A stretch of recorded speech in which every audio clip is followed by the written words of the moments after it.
Salut à toutes et à tous et bienvenue dans cette nouvelle vidéo de Johan Dev, la première vidéo de la saison 2022-2023 et c'est aussi l'occasion, vous l'avez vu dans le titre de la vidéo, de fêter ensemble le passage, le cap des 10 000 abonnés sur la chaîne. Avant de commencer, je me dois de vous remercier parce que cette aventure, elle est incroyable grâce à vous. Et donc, dans cette vidéo un petit peu particulière, nous allons rapidement essayer de voir la trajectoire, la direction que vous avez souhaité donner à la chaîne pour 2022-2023. Je vous ai posé la question durant l'été sur les réseaux sociaux, que ce soit Twitter, LinkedIn ou sur YouTube. Vous aviez la possibilité de répondre à un petit questionnaire pour donner quelques idées comme ça sur ce que vous attendez de la chaîne pour l'année qui vient. Et puis, je vous ai aussi donné la possibilité de me poser des questions. On va faire aussi, et c'est la première fois sur la chaîne, une FAQ, parce que 10 000 abonnés, ça se fête comme il se doit. Allez, on va passer dans un mode un petit peu particulier. J'ai préparé tout un petit visuel pour nous accompagner aujourd'hui. Donc, aujourd'hui, qu'est-ce qu'on va voir? Qu'est-ce qu'on va faire cette année sur la chaîne? Eh bien, regardons ça ensemble tout de suite. Hop, si je peux passer à l'écran suivant, c'est quand même beaucoup plus sympa. Les sujets que vous m'avez le plus demandé, parce que j'ai reçu quasiment 200 réponses à mon questionnaire, et donc j'ai essayé un petit peu comme ça de rassembler par grande catégorie ce que vous m'avez le plus demandé. Et en numéro 1, sans hésitation, je crois que le sujet que vous m'avez le plus demandé, c'est de faire des vidéos sur la mise en production d'applications Symfony. Que ça soit sur du serveur VPS classique, que ça soit sur de l'hébergement mutualisé, que ce soit sur plein de styles d'hébergement. Donc, on va essayer cette année, je ne sais pas encore trop comment on va s'y prendre, mais on va essayer de voir ensemble comment mettre en production une application Symfony, qu'est-ce que ça sous-entend. Ça va nous poser plein de questions intéressantes sur les sauvegardes, sur le monitoring, sur plein de choses. Donc, écoutez, je vais essayer. Je promets rien, mais je vais essayer de faire des vidéos sur le sujet. Les deuxièmes choses qui reviennent régulièrement dans les réponses que vous m'avez fait, et merci encore une fois, c'est de parler de GitOps, de GitLab, de CI/CD, d'infra as code, de DevOps, etc. Tous ces sujets-là, ce sont des sujets qui vous intéressent et vous avez envie de voir comment, avec un œil de développeur, parce que moi je suis un développeur avant tout, pas un Ops, et donc je ne peux pas aller aussi loin que quelqu'un dont c'est le métier, mais voilà, avec l'expérience qui est la mienne, j'ai déjà touché à de l'Ops avant, comment est-ce qu'on peut mixer les deux et pourquoi ça peut être intéressant d'avoir un peu des connaissances dans les deux mondes. Donc ça, ce sont des sujets qui, moi, de toute façon, m'intéressent et qu'on aura l'occasion, j'en suis sûr, d'aborder sur la chaîne. Le troisième sujet qui revient très régulièrement dans vos messages et qu'on a très peu traité sur la chaîne jusqu'à présent, c'est la création d'API, REST ou GraphQL avec Symfony. Vous avez été très nombreux à m'en parler dans vos messages et donc on va essayer de régler ça cette année, on va essayer d'en parler, on va essayer de voir comment on peut aborder ces sujets-là. J'ai plein d'idées en tête pour parler des API, que ce soit avec Symfony ou avec d'autres systèmes, parce que des fois, il faut ouvrir les portes et pas regarder que du côté de Symfony. Il y a des choses qui nous permettent aussi d'aller très vite. Autre sujet, alors là celui-ci il est revenu, je pense que j'aurais pu le mettre tout en haut. Vous avez été très nombreux et très nombreuses à me demander des vidéos sur Docker. Je pense qu'on va se faire une série entière sur Docker, tant j'ai l'impression que c'est un sujet qui vous intéresse, moi qui m'intéresse parce que je manipule toute la journée du Docker, que ça soit pour les projets sur lesquels je développe, pour fournir des outils de développement dans les équipes dans lesquelles j'interviens, voire même des fois dans des solutions que j'utilise en production. Donc Docker, on va en parler, vous inquiétez pas, c'est un sujet que j'aime beaucoup, donc on va avoir l'occasion d'en parler. Un autre sujet qu'on n'a jamais abordé sur la chaîne, c'est l'utilisation de systèmes de paiement, par exemple Stripe, dans des applications Symfony. Vous avez été un certain nombre à m'en parler, que ce soit en parlant de web commerce, de paiement, etc. J'ai regroupé ça dans système de paiement. Et donc, on va essayer d'aborder un petit peu ce sujet-là cette année. Je pense que ça peut être intéressant. Moi, j'ai pas trop eu l'occasion d'intégrer du Stripe dans du Symfony parce que les applications et les projets dans lesquels je j'interviens, eh bien, s'adresse plutôt à des professionnels, des outils internes d'entreprise. Donc, il y a peu souvent ce sujet-là, mais, je vais m'y intéresser très fortement parce qu'en plus de ça, professionnellement, je vais en avoir besoin probablement dans l'année. Donc, on va en profiter pour, eh bien, collectivement, faire quelque chose avec ce sujet-là. Évidemment, vous m'avez demandé aussi de continuer à faire ce qu'on fait régulièrement sur la chaîne, c'est de la découverte d'outils, de librairies, de choses pratiques, de petites astuces. Bref, ce qui fait un petit peu aussi les petites vidéos où moi je m'éclate à les tourner. D'ailleurs, la prochaine vidéo, logiquement, hein, si tout se passe bien, la vidéo qui sortira la semaine prochaine, ça sera un petit outil extrêmement intéressant, je vous en dis pas plus, que l'on va intégrer aussi avec du GitLab. Donc vous allez voir, hein, déjà taper dans plusieurs des sujets qui ont été ciblés par vous dans le questionnaire. Et enfin, le dernier sujet qui est revenu, mais alors énormément de fois, c'est de parler des tests unitaires, fonctionnels, end-to-end, avec tel ou tel outil, etc., etc. Vous avez été très nombreux à me parler des tests. Donc, cette année, on prendra le temps de s'intéresser aux tests parce qu'on n'a jamais fini d'apprendre sur les tests. Il y a tellement de façons d'apprendre à faire des tests, de les écrire, que ça soit performant pour les écrire, qu'on y aille vite, qu'on se rende compte que c'est un outil très performant pour les développeurs, pour la stabilité de nos applications. Bref, on va s'y intéresser, promis, juré. Donc ça, vous voyez, tous ces sujets-là, eh bien, moi, je vais régulièrement, j'ai cette liste là où j'ai 200 propositions de sujets, ou même plus, parce que certains ont donné plein de réponses et plein d'idées dans leurs réponses. Donc moi, j'ai plein d'idées comme ça va venir me nourrir régulièrement, et quand je verrai de temps en temps un petit peu, tiens, qu'est-ce qu'on va faire? Eh bien, j'irai piocher dans cette liste. Ça va me donner plein d'idées, et ça m'en donne déjà plein d'idées pour vous proposer du contenu qui, je l'espère, continuera de vous plaire autant que vous avez aimé, je pense, l'année dernière. Merci encore une fois. Et d'ailleurs, c'est le moment de passer à la foire aux questions des 10 000 abonnés. Parce que oui, ça y est, la chaîne a franchi durant l'été les 10 000 abonnés. Moi, j'ai du mal à y croire. On est plus de 10 300, je crois, même d'ailleurs depuis.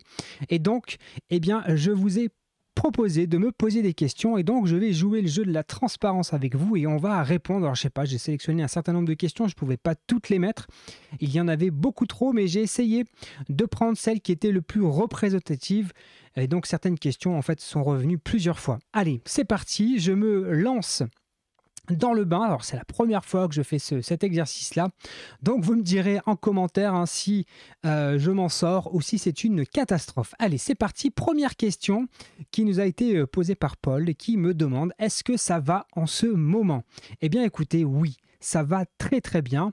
Je sors de pratiquement 3 semaines, 1 mois de vacances. J'ai bien profité à la fois de la nature, de la famille, de bons moments comme ça fait du bien, on s'est ressourcé. J'ai pas trop utilisé l'ordinateur pendant les vacances, je n'ai pas codé quasiment pendant 1 mois. Alors j'ai eu des petits moments par-ci par-là, mais j'ai essayé de faire un vrai break et ça m'a fait un bien fou.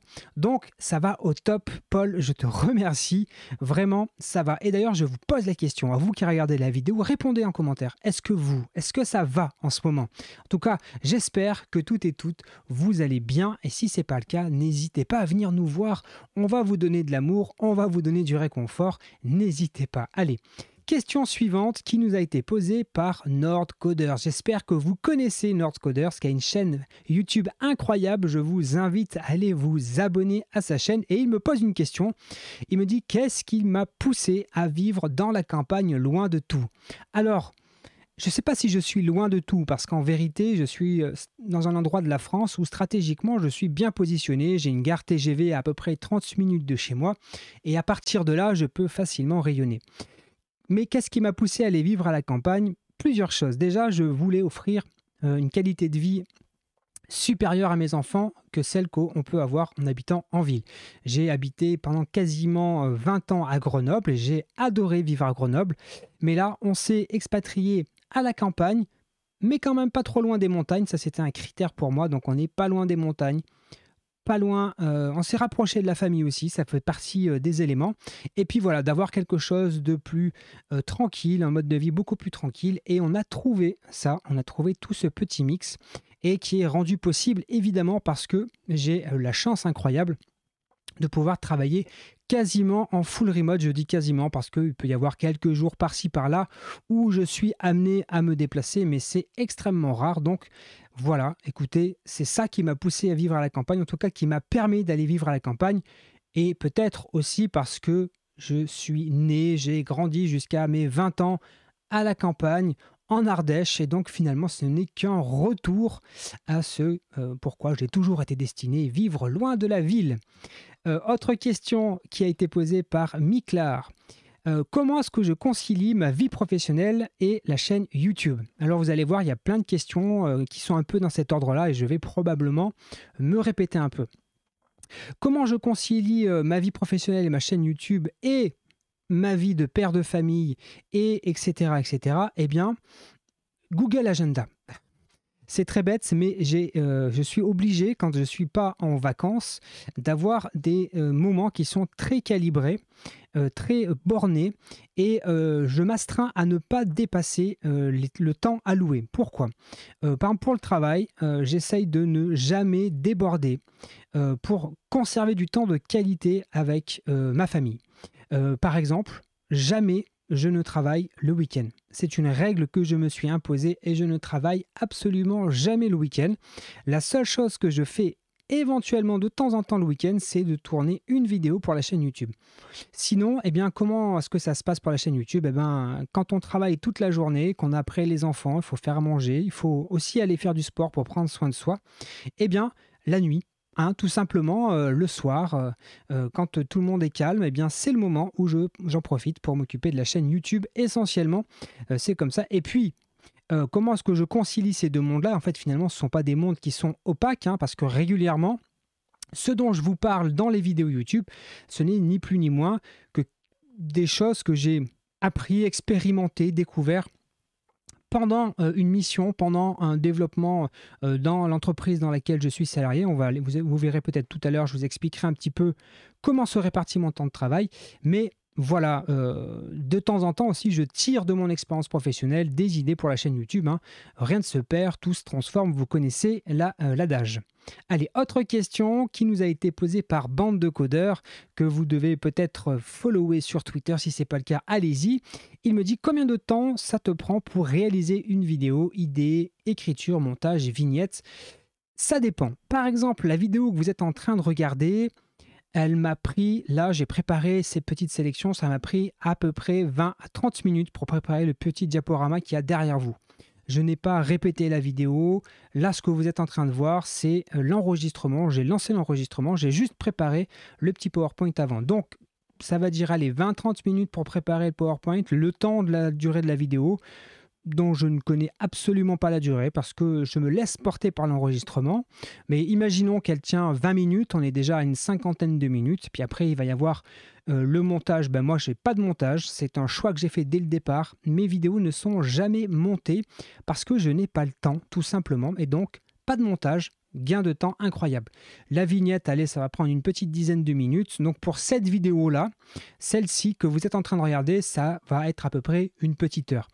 Pour des vidéos plus complexes où on aborde des sujets de développement, où on veut démontrer quelque chose, ça peut être plus long parce que je peux peut-être préparer en 2 sessions de 1 heure, 1 heure et demie. Pas le script de la vidéo, mais en tout cas le déroulé de ce que je souhaite vous dire. J'essaye des choses et puis après je tourne la vidéo. Donc on peut compter, allez, en moyenne, on va dire, ça va me consommer 5 à 6 heures par semaine pour pouvoir sortir une vidéo par semaine. L'année dernière, peut-être certains l'avaient remarqué, j'avais une deuxième vidéo qui sortait le mardi, qui s'appelait l'hebdo de la semaine, qui me prenait pas tant de temps que ça, mais à peu près une quarantaine, cinquantaine de minutes par semaine. Mais c'était plus possible pour des questions de temps, c'était plus tenable dans le temps. Et j'avais besoin de ces 50 minutes, de ces 1 heure pour être avec mes enfants.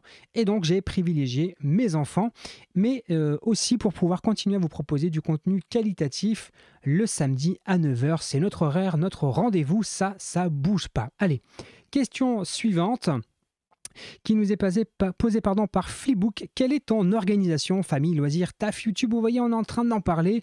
Par exemple, ce dont je ne vous ai pas parlé, donc j'essaye de timeboxer les choses, de vraiment mettre des limites. Et puis par exemple, pour le sport, parce que c'est ça, moi, mon loisir, j'ai le sport et le jardinage. Autant pour le jardinage, j'ai pas de choses dans l'agenda, je profite des petits trous par-ci par-là. C'est aussi une activité qu'on peut faire en famille, mais pour le sport, j'ai des créneaux que je me suis mis en dur dans l'agenda. Le matin, par exemple, avant que tout le monde se lève à la maison, donc je ne sais pas, entre 6h et 7h30 du matin, c'est un horaire que j'aime bien, surtout en fin d'été où il fait encore un peu jour. L'hiver, c'est plus compliqué. Et puis, voilà, je profite par exemple quand j'ai un de mes enfants qui est au sport, eh bien, j'ai 1h30 devant moi, donc je vais aller courir pendant ce temps-là. Donc voilà comment c'est organisé. C'est vrai que quand l'année est lancée, c'est très millimétré et il y a très peu de marge de manœuvre, mais c'est un choix de pouvoir faire tout ça et de garder surtout, et c'est ça qui est important, du temps de qualité pour les enfants, pour la famille. Ça vraiment, c'est pour moi, c'est l'objectif le plus important. Si ça n'est pas possible, eh bien, il y aura des choses qui vont sauter, c'est sûr, parce que je veux privilégier du temps en famille, parce que ce temps-là, il ne se rattrape jamais. En tout cas, c'est moi le choix que je fais. Et bon, je n'ai pas de bons conseils à donner sur le sujet-là, mais si vous pouvez vous conserver du temps pour vous, pour vos amis, pour votre famille, pour vos enfants, si vous en avez, eh bien vraiment, en tout cas, de mon point de vue, c'est vraiment très important. Allez, question suivante. Qu'est-ce qui m'a motivé à commencer mes vidéos? Franchement, Younes, ça a commencé presque par hasard. On était premier ou deuxième confinement, je ne sais pas trop, hein. On était dans cette période un peu très très bizarre. Et je consommais beaucoup de vidéos YouTube, hein, comme toujours, et je regardais pas mal de gens parler de DevOps et des choses comme ça. C'était un sujet sur lequel j'avais envie de monter en compétence à ce moment-là. Et puis, j'ai commencé à déployer des choses intéressantes au boulot pour aider les collègues à appréhender certains concepts de Docker. Notamment un outil qui s'appelait, je ne suis pas sûr que je vais me souvenir de cet outil-là, mais en gros une petite interface web qui permettait de démarrer des conteneurs, les arrêter, voilà, manager quelques petits trucs. Et bien voilà, je me suis dit, tiens, allez, je vais faire une petite vidéo là-dessus parce que j'ai mis ça en place au travail, on l'a installé, les collègues peuvent se connecter, on avait des prestataires qui pouvaient venir faire des choses, etc. Bon, bref, c'était intéressant. L'outil, voilà, s'appelait Portenaire, j'ai retrouvé le nom. Et donc, la première vidéo de la chaîne, elle parle de Portenaire et de comment s'en servir pour manager bien, des conteneurs Docker sur un serveur. Et donc, c'était par pure envie de partage parce que c'était un exercice qui m'intéressait. Alors, à l'époque, je n'avais pas tout le matériel que j'ai aujourd'hui, pas la webcam, etc., etc. Mais je me suis pris au jeu. Finalement, la vidéo a relativement plu dès le départ, ce qui était assez surprenant. J'ai eu pas mal de vues pour quelqu'un qui n'avait zéro visibilité. Et donc, ça m'a donné envie comme ça. Et puis, je me suis laissé prendre au jeu. En fait, finalement, c'est presque arrivé un peu par hasard. Et écoutez, je m'éclate, ça m'amuse énormément et je prends beaucoup de plaisir à le faire. De toute façon, s'il n'y avait pas de plaisir, j'aurais déjà arrêté parce que moi, je fonctionne beaucoup comme ça. Allez, question suivante qui nous a été posée par Attira. Est-ce que j'arrive à vivre de mes formations? Est-ce que c'est un but? Alors peut-être que tout le monde ne le sait pas, mais je propose 2 formations en vente que vous pouvez trouver sur formation.yoandev.co. Il y a une formation sur comment se construire un environnement de développement PHP Symfony sous Linux. Voilà, une petite formation qui vous permet de vous mettre en place un poste de travail performant pour développer. Puis une autre formation qui est une formation à destination des devs sur comment mettre en place des pipelines CI/CD, que ce soit avec GitHub Action ou avec GitLab CI. Et donc, voilà, ces 2 formations sont en vente. Est-ce que j'arrive à vivre de mes formations? Non, absolument pas. C'est pas mon but. Je ne souhaite pas vivre de mes formations. C'était une occasion pour moi de proposer du contenu supplémentaire au-delà de la chaîne, finalement, avec du contenu qui m'a demandé beaucoup plus de temps de préparation. Je pense notamment à la formation en CI/CD, où il y a eu à peu près, je pense, 2 à 3 mois d'écriture, tournage, réalisation, où j'ai passé toutes mes soirées à travailler sur le sujet. Et donc, et en continuant à produire évidemment les vidéos pour YouTube gratuitement, parce que ça c'est très important pour moi en tout cas, de continuer de produire du contenu accessible gratuitement. Mais pour du contenu qui va plus loin, je pouvais pas, enfin si j'aurais pu, mais j'avais cette volonté-là de vendre une expérience peut-être un peu plus complète, d'aller plus loin dans les sujets, et ça me paraissait pertinent de le faire sous forme de formation. Et effectivement, comme la chaîne YouTube, ça rapporte pratiquement rien du tout, hein. Heu vous le savez, hein, une chaîne YouTube comme la mienne avec des vidéos qui font 2000 vues, une vidéo va rapporter, allez, 2 €, 3 €. Donc c'est pas avec ça qu'on peut vivre et je ne compte pas du tout, hein, là-dessus pour vivre. Mais voilà, pour pouvoir continuer de proposer du contenu sur YouTube, eh bien, vendre des formations, c'est une bonne solution parce que, ça permet de proposer du contenu vidéo plus qualitatif, où on va plus loin dans les sujets, tout en ayant quand même une forme de retour sur investissement sur le temps, et donc ça permet, je pense, dans la durée, de continuer à proposer du contenu. Donc non, c'est pas mon objectif de vivre de mes formations, c'est pas du tout un but, mais en tout cas, voilà, ça rajoute, c'est vrai, une petite source de revenus, mais loin, loin, loin, loin de pouvoir en vivre. Et d'ailleurs, je vais proposer là d'ici quelques semaines, quelques mois, je suis en pleine écriture d'une nouvelle formation qui s'adressera cette fois-ci aux débutants symphonie, ceux qui vraiment, eh bien, veulent se lancer dans symphonie.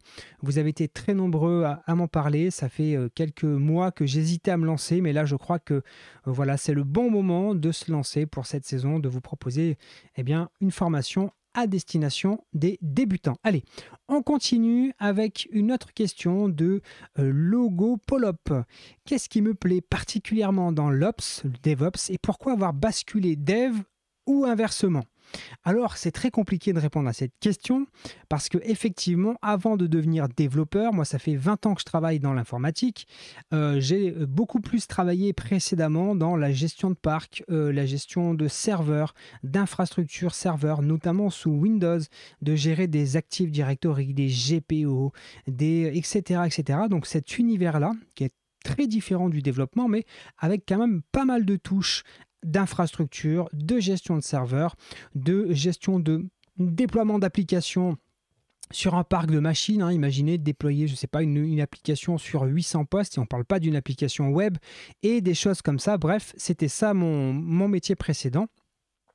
Et, qu'est-ce qui me plaît dans l'Ops? Eh bien, c'est parce que voilà, ça fait quand même des années que je fais ça. Et puis, pourquoi est-ce que j'ai basculé dans le dev? Eh bien, parce qu'en fait, j'ai eu une opportunité dans l'entreprise dans laquelle je suis salarié, parce que je ne vous l'ai peut-être pas dit, mais je vais le dire maintenant. J'ai une partie de mon temps où je suis salarié en tant que développeur et Ops, donc on est vraiment dans une équipe où on est dans le mouvement DevOps, et on essaye comme ça au sein de l'équipe d'avoir plusieurs compétences. Il s'avère que moi j'ai été intégré dans l'équipe pour apporter le côté Ops à l'équipe, et à ce moment-là, moi j'étais pas du tout développeur, mais pour comprendre les besoins de mes collègues, je me suis formé, et comme l'équipe était des développeurs Symfony, je me suis formé sur Symfony, j'ai adoré ça. Et voilà comment je suis tombé dans la marmite. Et désormais, eh bien maintenant, j'aime bien faire les deux. J'aime bien faire de l'Ops et simplifier la vie de mes collègues dev en leur mettant à disposition les bons outils, les bonnes pratiques, les bons templates de CI/CD qui leur facilitent l'utilisation, leur simplifier la vie pour la gestion des sauvegardes, des choses comme ça. Ça, ce sont vraiment des sujets qui m'intéressent. Et en même temps, je peux faire du développement, développer des applications de A à Z, et endosser aussi, parce que c'est en tant que salarié, c'est mon poste, c'est le nom de mon poste, je suis chef de projet. Donc voilà, vous voyez que dans l'équipe, on endosse pas mal de casquettes, mais c'est très intéressant au quotidien. Et puis j'ai une partie de mon temps, vous le savez, où je suis développeur freelance et où je travaille soit en tant que développeur, soit en tant que lead dev ou lead tech, hein, ça dépend. J'accompagne les entreprises pour faire des choix technologiques, pour faire des bons choix d'architecture. Ça, c'est quelque chose que j'aime beaucoup. Je les accompagne aussi dans leur appropriation des approches DevOps. Donc ça, c'est quelque chose qui m'intéresse. Et puis, j'ai aussi une partie de mon activité où je fais du mentorat pour Open Classrooms. Donc voilà, hein, j'ai tout ce petit panel d'activités qui m'occupe bien, hein, comme vous pouvez vous en douter. Mais comme je vous l'ai dit tout à l'heure, tout est bien timeboxé pour que le samedi et le dimanche, je n'ai pas besoin de toucher l'ordinateur. Allez, on continue. Question suivante. Est-ce que je fais plus de DevOps ou de développement durant mes journées? Eh bien, ça dépend vraiment des journées.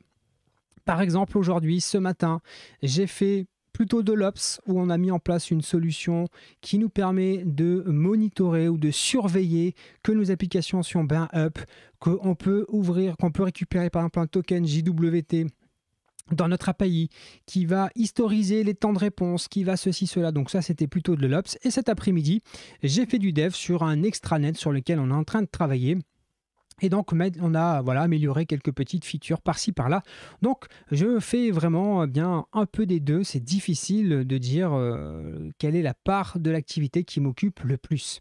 Allez, question suivante de Gdir93. À quelle heure tournes-tu tes vidéos? Tu es toujours coiffé avec un pétard. Eh bien, écoutez, comme je vous le disais, je tourne souvent le soir. Là, le moment où je tourne la vidéo, il est 22h40. Donc voilà, ça va dépendre des journées. Hein. C'est vrai que le peigne n'est pas mon plus grand ami. Tant pis, je ne suis pas coiffé. Écoutez, c'est comme ça. Je suis comme ça dans la vraie vie. Hein. Donc je continuerai comme ça. Hein. J'espère que ça ne vous dérange pas trop. Allez, question suivante. Est-ce que je travaille... Pardon. Quels sont les genres de projets et quel est mon rôle et sur quoi je travaille? Alors c'est difficile de répondre parce que je ne veux pas révéler tous les projets sur lesquels je travaille, les entreprises avec lesquelles je travaille, mais grosso modo, une partie de mon temps, je travaille sur des applications internes pour une entreprise, hein, avec, je sais pas, ça peut être plein de types d'applications, par exemple des projets de gestion d'habilitation, des projets d'envoi de SMS, d'extranet, des projets, je sais pas, pour simplifier la communication, pour un service communication, pour qu'il puisse facilement envoyer des campagnes de SMS, des choses comme ça. Je peux, donc ça c'est si vraiment je suis en tant que développeur et en même temps PO, c'est un peu bizarre, mais on fait le all-inclusive, hein, on n'est pas dans des grosses équipes où il y a, etc., etc. Et puis, sur d'autres projets où je peux intervenir, où, par exemple, en ce moment, j'ai une mission en freelance où on travaille sur un excellent projet de SaaS dont je ne vais pas en parler comme ça publiquement, mais très intéressant. On a une équipe pluridisciplinaire où on a à la fois des gens qui sont des spécialistes du front, des spécialistes back-end, des spécialistes base de données. On a même des spécialistes no-codeurs parce que voilà, c'est une équipe multi-facettes avec plein d'intervenants. Et donc là, bien, moi, j'interviens à la fois comme développeur et à la fois comme conseiller sur les choix d'architecture et les choix technologiques qui sont mis en place et c'est vraiment un projet très intéressant et je suis sûr que une certaine personne avec qui je travaille, si elle regarde cette vidéo, va se reconnaître et va savoir que je parle de son projet. J'ai hâte qu'on s'y remette demain et après-demain, hein, voilà. Hein. On y passe pas mal d'heures en ce moment, mais un super projet. Donc voilà, hein, plein de casquettes, plein de projets. La dernière fois que je me suis amusé à compter le nombre de projets sur lesquels je travaillais, je me suis arrêté à 10 parce que j'ai eu peur à ce moment-là. Mais on n'est pas loin d'une dizaine de projets différents avec plein de périmètres et d'utilisateurs différents, mais écoutez, moi je trouve ça intéressant, sachant que sur ces 10 projets, j'ai pas toujours la même casquette. De temps en temps, je fais plutôt la partie Ops. De temps en temps, je fais plutôt la partie chef de projet, PO, ça dépend. De temps en temps, développeur, de temps en temps, tout à la fois. Voilà, difficile de résumer un petit peu tout ça, mais j'espère que ça vous donne un peu de visibilité sur ce qui m'occupe toute la semaine. Allez, autre question. À quand les tutos potagers? Me pose Mio06. Alors ça, c'est quelqu'un qui doit me suivre sur Twitter et qui sait que l'une de mes passions, c'est de m'occuper de mon potager, qui a bien souffert cet été hein, avec la sécheresse. Ça a été difficile, mais bon, voilà, on s'en sort quand même. Alors non, je ne vais pas faire de tuto potager parce qu'il y a déjà des gens très brillants qui font des trucs excellents et que je suis absolument pas un spécialiste, mais plutôt un débutant perpétuel. Juste, c'est ma petite zone de décompression, ma petite zone où ça me fait voilà, du bien d'aller manipuler la terre, de prendre le temps de voir les choses, de ne pas tout maîtriser. Et voilà, donc non, il n'y aura pas de tuto potager. Mais bon, si vous me suivez sur Twitter, hein, alors j'ai un vieux pseudo, YoYo38, n'hésitez pas à venir me follow. Régulièrement, je vous partage des photos de mon jardin, donc n'hésitez pas pour ceux qui veulent en savoir plus. Allez, autre question. Alors celle-là, je l'ai copiée 2 fois. Ça veut dire qu'on arrive à la fin de cette vidéo. Et donc, je dois vous dire merci. Merci parce que grâce à vous, on est 10 000 sur la chaîne. Moi, je vis une expérience incroyable de partager comme ça régulièrement du contenu avec autant de personnes, d'avoir vos retours régulièrement. C'est vraiment absolument génial à vivre. Donc écoutez, je crois que cette vidéo est déjà bien trop longue. On est à quasiment 30 minutes pour une vidéo FAQ. J'espère que ce n'aura pas été trop soporifique. En tout cas, moi j'ai pris beaucoup de plaisir à la tourner. Je vous donne rendez-vous la semaine prochaine, samedi 9 h, même lieu, même heure, hein, comme dirait l'autre. Portez-vous bien toutes et tous et à très bientôt. Ciao.